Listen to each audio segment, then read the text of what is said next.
Amis du jour, chalutations. Pour les petits nouveaux, moi c'est Sekhmet et je vous souhaite la bienvenue dans mon podcast littéraire. Dans mon émission, je vais tenter 3 fois par semaine de vous donner envie de découvrir des livres de tout poil, récents et moins récents. Alors, si ça vous tente, c'est par ici la suite.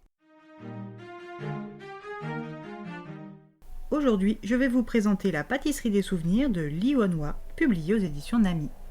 Dans ce roman, nous allons partir pour la Corée du Sud où nous allons rencontrer Ong Yeon-hwa, une jeune femme de 27 ans. Orpheline depuis ses 9 ans, elle a été élevée par sa grand-mère maternelle, Im Yoon-ok. Avec sa grand-mère, elle ne s'est jamais sentie 100% à l'aise et de nombreux non-dits se sont installés entre elles deux. Quand Yoon-ok s'en est allé, rien n'avait changé entre les deux femmes. Yeon-hwa a affronté la perte de sa dernière parente avec courage, certains diront avec indifférence, mais surtout avec beaucoup de déni. Sa colocataire et amie, Ye-ryang, la connaît bien et sait que ce n'est pas vraiment un manque de sentiments qui explique son comportement, mais plus le résultat de son passé traumatique. Pendant qu'elle déménage ses affaires dans la maison de sa grand-mère, les deux jeunes femmes discutent de ce qu'elles vont se mettre sous la dent une fois leur ouvrage terminé. Tout en dégustant leurs plats livrés, la question de l'héritage s'invite à leur table. Yeon-hwa a un entretien le lendemain avec l'avocat en charge de la succession. Le rendez-vous avec l'avocat est un moment important. Yeon-hwa, qui a toujours aimé tout ce qui allait vite, contrairement à sa grand-mère, ronge son frein. Quand l'homme lui explique que sa cliente, Madame Im, lui a légué sa pâtisserie, Yeon-hwa n'a qu'une idée en tête, vendre et vite. Cette pâtisserie n'est pas son rêve, elle a vu sa grand-mère y travailler quasiment toute sa vie, à des horaires indus, et tout ça pour une maigre récompense et une clientèle fantôme. Quand elle demande si l'affaire est saine et vendable, le propret quinca en vis-à-vis lui explique que la pâtisserie et sa grand-mère était endettée de 100 millions de won, soit environ 60 000 euros. La situation géographique du magasin, un quartier qui se vide et une parcelle supposée hantée, ne se vendra pas facilement, sauf pour une bouchée de pain. Yeon-hwa se demande vraiment si sa grand-mère n'avait finalement pas une dent contre elle pour lui transmettre un si lourd fardeau. L'avocat lui donne le testament dans lequel Yoon-ok explique à sa petite fille ce qu'elle attend d'elle. Si elle reprend Hwawoldang pendant 1 mois, qu'elle continue d'ouvrir de 22h à minuit et qu'elle fait preuve de patience, elle recevra son cadeau qui lui permettra de payer les dettes contractées.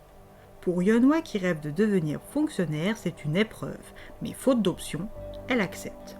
Dès la fin de son entretien, elle est officiellement la nouvelle propriétaire de la pâtisserie Hwawoldang. Transmise de génération en génération depuis son arrière-arrière-grand-mère maternelle, elle se spécialise dans la confection de wagwaja, des pâtisseries sud-coréennes classiques. Si elle sait quelques petites choses sur son nouveau commerce, elle ignore toujours pourquoi elle doit ouvrir la nuit.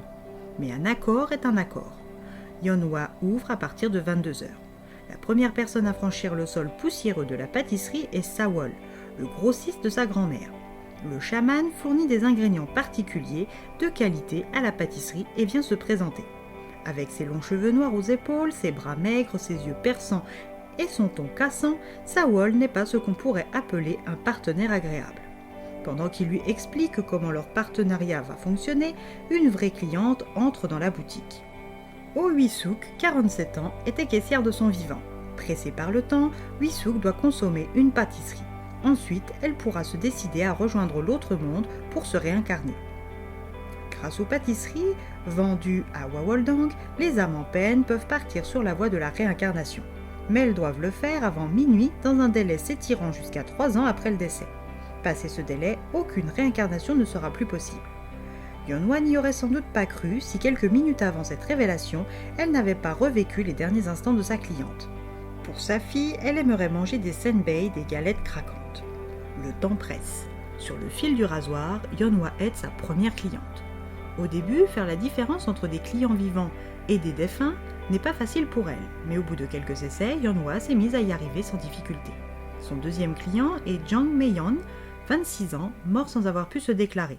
Sa troisième cliente est Kim Jong-min, une artiste diplômée aux Beaux-Arts qui a attendu la réussite de sa meilleure amie pour venir prendre un dango au thé vert, et son quatrième client est un petit bonhomme de 9 ans, Park Ji-wan, mort dans un accident de voiture, qui veut manger un chapsaltok à la fraise. Entourée d'âmes et de Sawol, Yeon-hwa arrivera-t-elle à tenir 1 mois?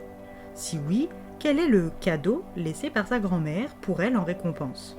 Tenir la pâtisserie va-t-elle modifier ses plans de carrière? Sa relation avec l'énigmatique Sawol va-t-elle évoluer? À vous de franchir la porte de la pâtisserie Hwawoldang pour trouver vos réponses.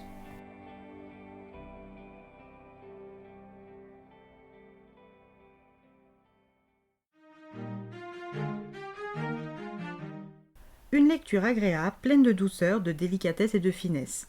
Un rythme narratif reposant qui nous offre une bulle de calme dans nos quotidiens à 100 à l'heure. Et bien voilà, j'en ai fini pour aujourd'hui. J'espère que cet épisode vous aura plu et vous aura donné des nouvelles idées de lecture.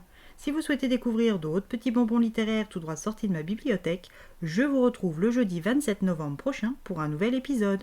Et si d'ici là je vous manque de trop, n'hésitez pas à me rejoindre sur mon compte Instagram, @leslectures de Sekhmet.